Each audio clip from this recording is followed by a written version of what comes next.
Did you know that there is a new sex education policy that went into effect August 1st through the Texas Education Agency? I bet you didn't, because today on Patriot's Revival podcast, we talked to Marcus Henry, a parent and a friend of mine who recently learned of this policy and discovered quite a bit of information that really concerned him. You don't want to miss this episode as we discuss this and more on Patriots Revival Podcast today. Stay tuned.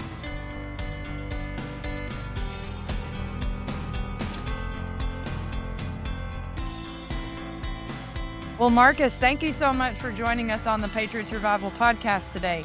Absolutely. Yeah. I'm happy to be here. Thank you for squeezing me in on short notice. I appreciate it. Absolutely.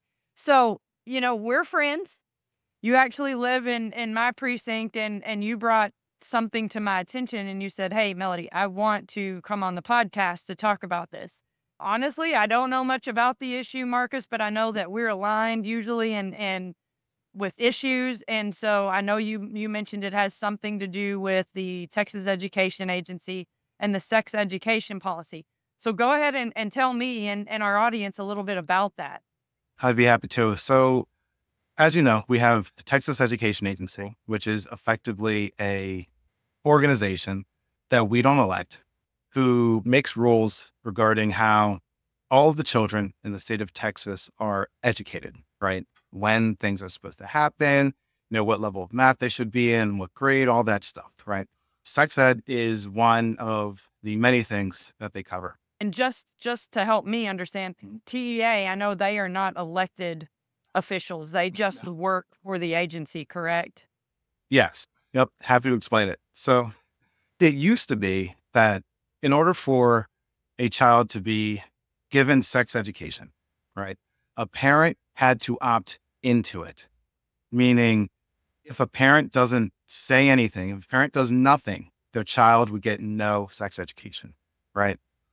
Now, beginning August 1st, it's opt Of this out year? of this year. Yeah, Okay. it's opt out. So this came as a surprise to me because I knew it was an opt-in program, but I did not know that that opt-in program had any expiry or, and because it's governed by TEA, there's no vote, right? Our representative, our state senator, they're not involved. It's just, a mandate handed down from above, right? With no oversight whatsoever, effectively, right? So this came as a surprise to me because now the way it works is it's a notice requirement. So they have to send something back home in it could be buried in the kids folder, right? Yeah. Your kids folder somewhere. And that's it, right? Your kid's going to get sex ed and you don't have to know anything about it. Whereas before with opt-in, if you didn't know anything about it, you could go to the school and say, "Hey, what is this? What are you going to teach my kid? Where's the curriculum? Can you send me a link to this thing, to that thing? I want to go over it before I say yes." Now it's on the parent to sort of understand things and how they work, right? And this was a surprise. And like I said, there was no vote. Does that make sense? I think so, yeah. Yeah. So they're going to send a notice home, a piece of paper with your child. They're not going to send an email though. Don't most school districts have an email on file for a parent and bear with me, Marcus, because I don't have children. So whenever your kids are in school, do they have email addresses of parents on file? Yes, they do. But the notice requirement in the law does not require them to do that. It just says any notice. So they can send a paper, they can send an email, they can send, there are apps that school districts use. They could use that. They could use any method. Usually it's paper because they don't want anyone to opt out. And they know that's a way for the paper to possibly not make it to mom and dad. That's right. But I put it in the folder. What your kid did with it is not up to me, right? It's total nonsense. So now the onus is on the parents to know what's going on, which is impossible, right? So July 31st, we had opt in. August 1, we had opt out. No vote. There was no notice given to the parents or anything. This just changed right, on the whim of some unelected bureaucrat, right? So the school district didn't let parents know about this. It was almost just brushed under the rug. And it was a complete surprise to many of us. Luckily, there are a lot of people on Twitter, like just talking about Texas politics all the time. So it was in someone's feed, and I saw it, and I was like, what the heck is going on? So I did some research, and I sent a letter to the school board and the superintendent just to see what's going on. Like, what's Waxahachie's policy here? I need to know. And there's a director of health education. She called me, and we had a pretty long conversation. And we're okay here in Waxahachie. We're okay. I asked very directly. I was like, "Do you know what a boy is and what a girl is?" Right? Like I just very direct questions, and we're good. But like the problem is statewide, we're not good. Even as close as Plano. I'm not sure if you know this, but they have in elementary schools, they have books with, genitalia and all that nonsense in there. And, it's, Even after, I forget the bill, but last legislative session, you may remember that it was passed in both the Senate and the House that inappropriate library books had to be removed from school libraries. But I'm still hearing that they're still present in a lot of school districts across Texas, unfortunately. yeah, all over the place. So the problem is the level of scrutiny that these things get. So at first, right, as a first, I guess, cut at scrutiny, right, the librarian gets to choose what's in the library. And if no one says it's obscene, then it's not obscene. It's just up to the librarian's discretion. And if a parent doesn't say anything to the school board never knows what's in the school library, right? So even if you have a good school board that understands that children are children and shouldn't be given adult material, they could be aloof, right? They have a lot to do. There's only a couple of them. They can't just like check out every book in the school library, right? It's just impossible. That's not really on them. But what happens is children bring these books home, right? And inevitably a parent sees it and says, where did you get this, right? How did you even have access to this? It's from school, right? So that's what happens a lot of the time. And there are people fighting that fight all over the state. But it's difficult because all these ESG requirements and what do they call DEI, right? And all this other nonsense that we're beholden to. So my main thing here is that this type of thing will always happen because if TEA remains set up the way it is, because they're not beholden to anyone, right? This is an appointed position, the TEA head, and then he just assigns people at will to do things for him, right? Who are they appointed by? Do you know? The governor right now. Okay.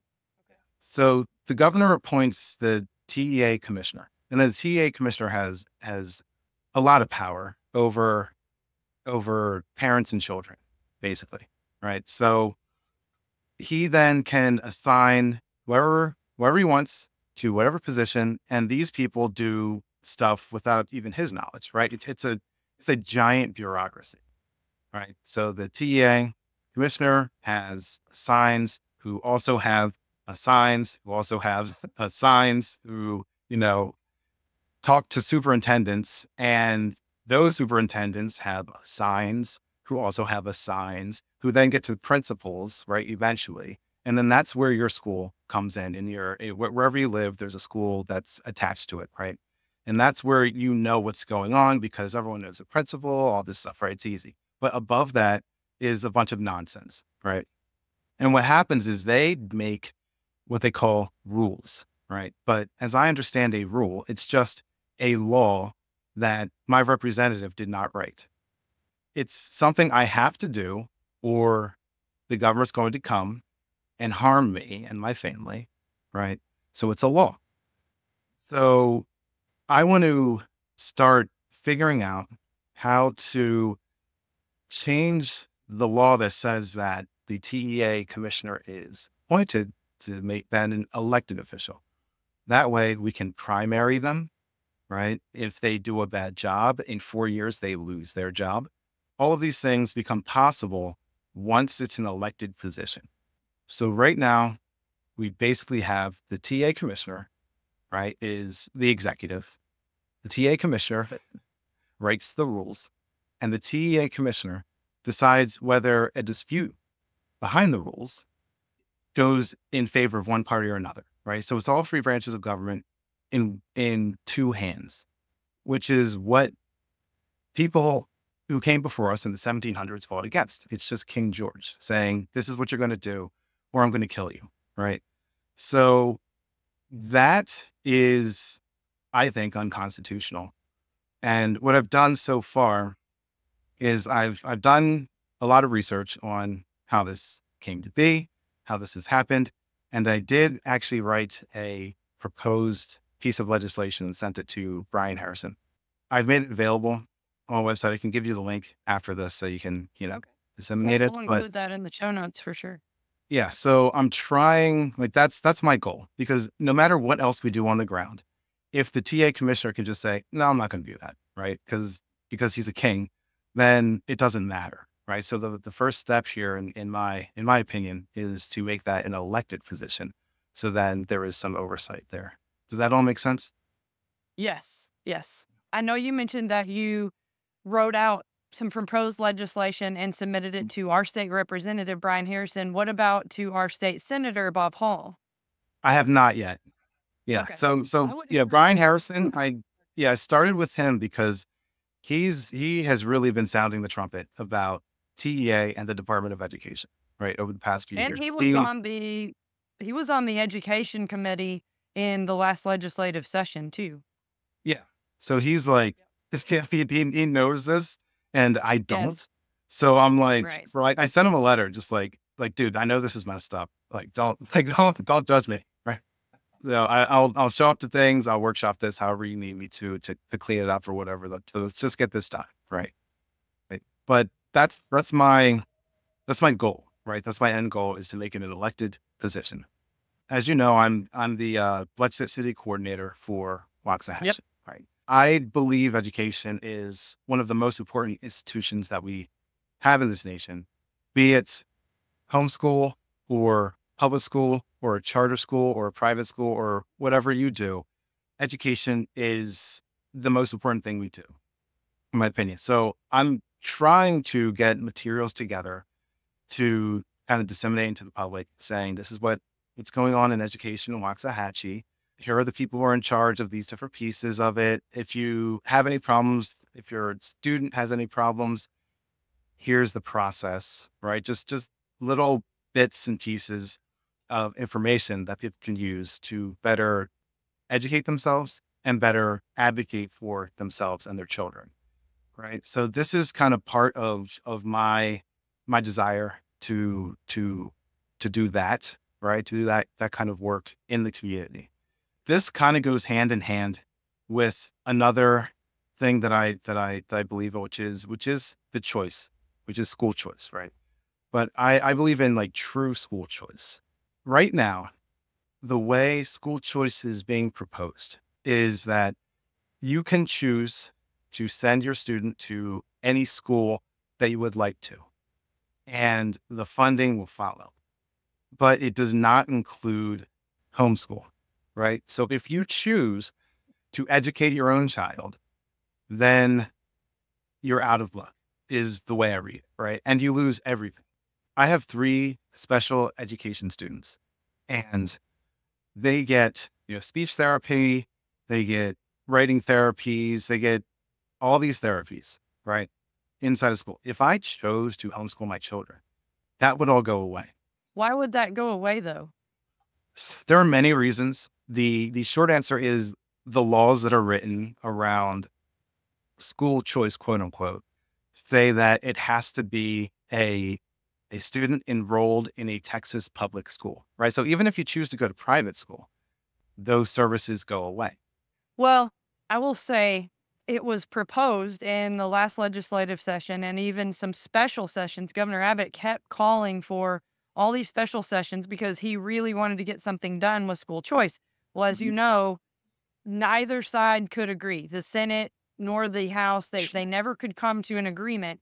So Mhm. that died in 2023.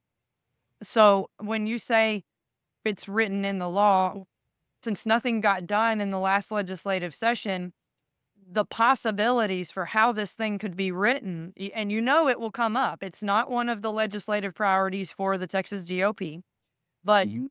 I feel quite certain this is the Yeah, it's going to hot be topic. there. Mhm. Yeah, it will be there. So, couldn't there be something written or proposed in the bill that includes homeschoolers? There could be, but there never is. That's one of the problems. And you're talking about the last legislative session, right? They did start a partial program, but it's only for special education, right? I think the current name of it is PDSES, which is Parent Directed Special Education Services.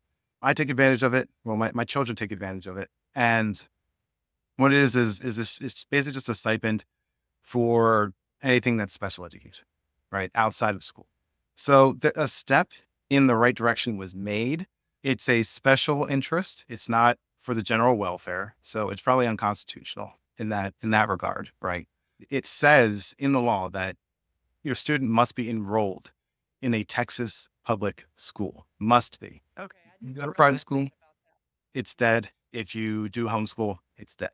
And it's significant. One of the things it gives you, aside from the money, one of the things that it gives you is a portal, and you get to search for practitioners of special education services. There's no other place to go, right? Where you just have that handy. So people who either don't know about this program or whose students are ineligible because they're in private school or something, they don't have access to this information, right? Which I think is a disservice to the community. Like I just said, right? That is serving a special interest. Is not for the general welfare. So we need to like expand that, get that access out to everyone. That is like a huge goal, right? That's not it's not a small feat, right? I understand like the pressure that the governor would be under to take this on, right? It is almost impossible. But if we're going to do it, we have to be conscientious of everyone's rights, not just the rights of certain people. Absolutely.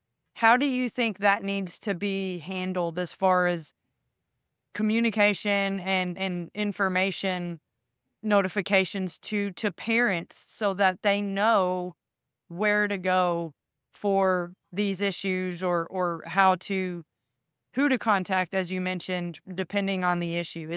You mentioned something about starting that within Waxahachie ISD, but statewide, how do you envision something like that working? The same way they inform people of everything that they want people to be informed about, right? If TEA wants parents to know something, right? Parents know that thing.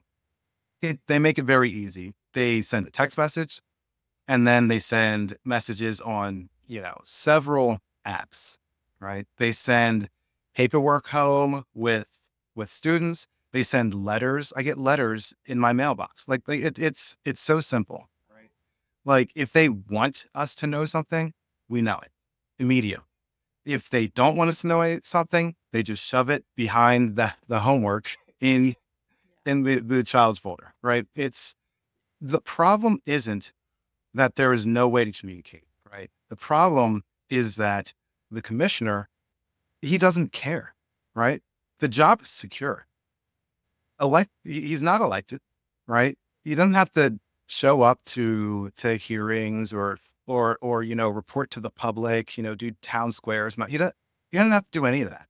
He just has to make stuff up, sitting in his ivory tower, sitting on his thumbs with his coffee. That's all he does, right? So if we make that position elected, again, I think this would streamline the whole process, because then the electorate could say, we're going to recall you, dude. Like you need to do something about this. I need you to be more vocal about what you're doing. I have to understand where the dollars are moving and why.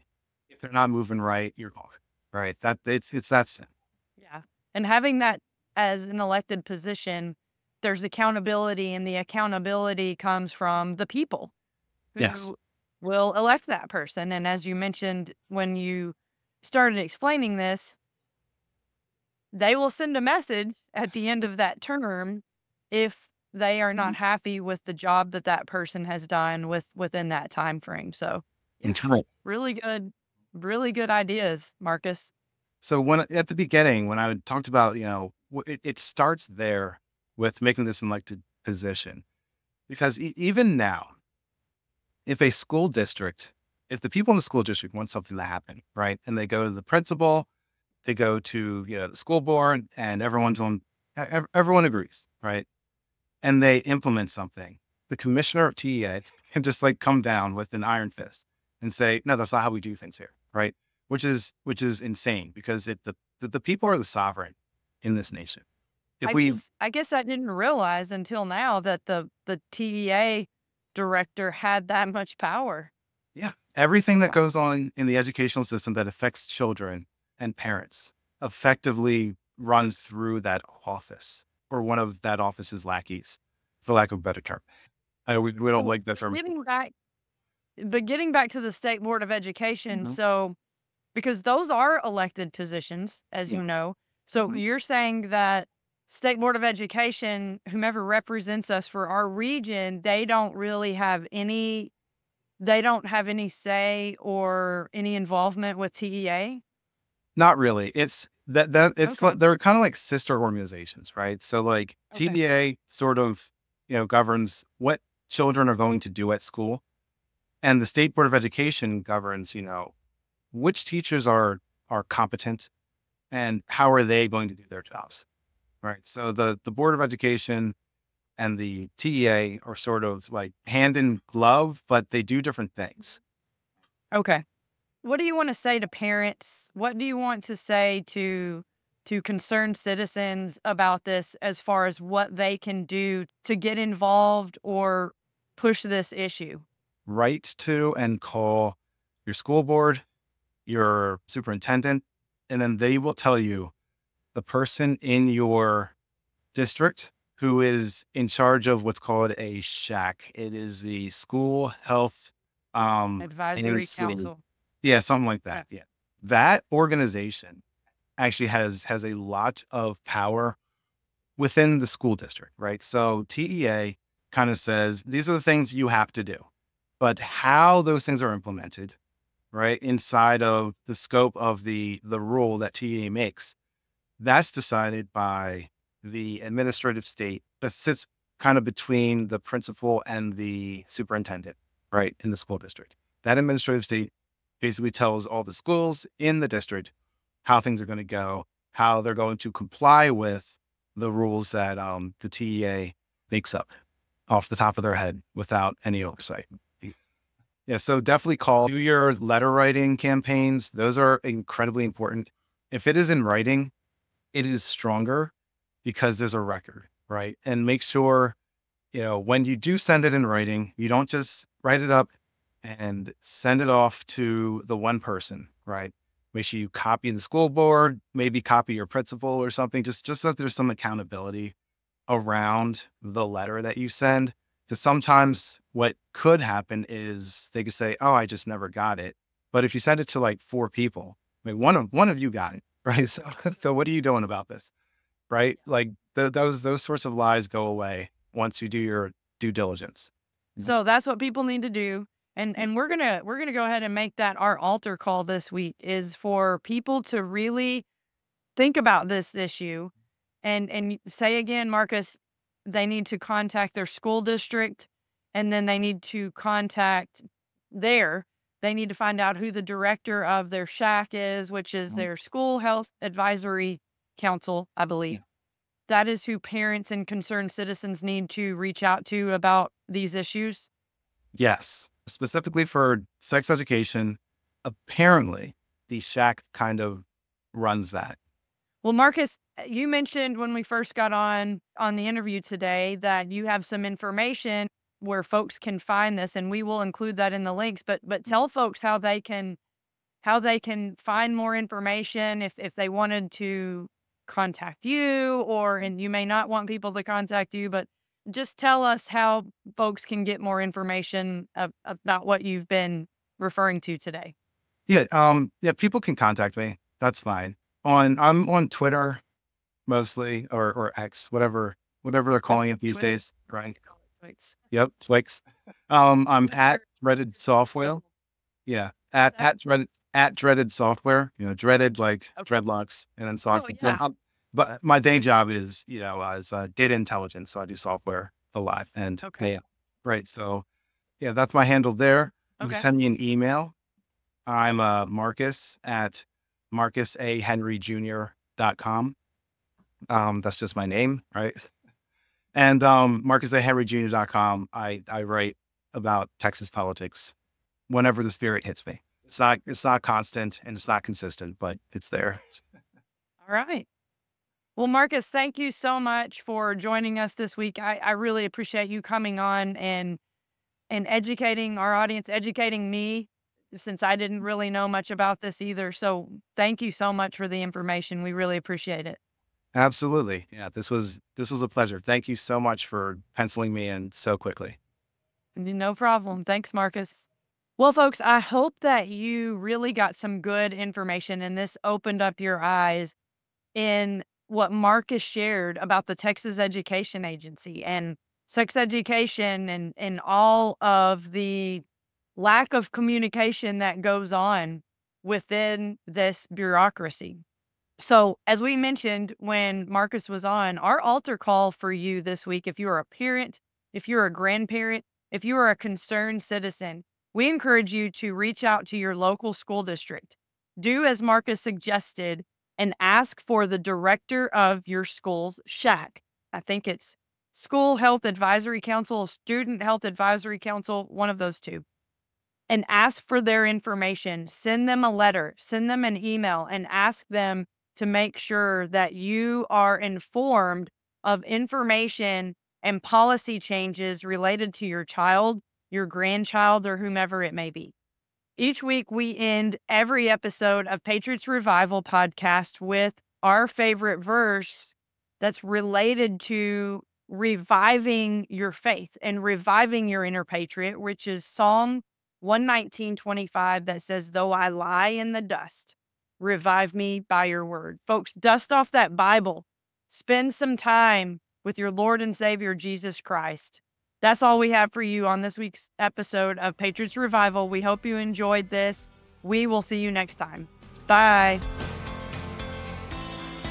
Thank you so much for listening to today's episode. If you enjoyed the show, please follow us and tell others. If today's show revived your faith and your inner patriot, join the Patriots Revival Facebook group by going to facebook.com/groups/Patriots Revival for resources on how to get involved in being salt and light in a world of darkness. Are you local to the Ellis County, Texas area?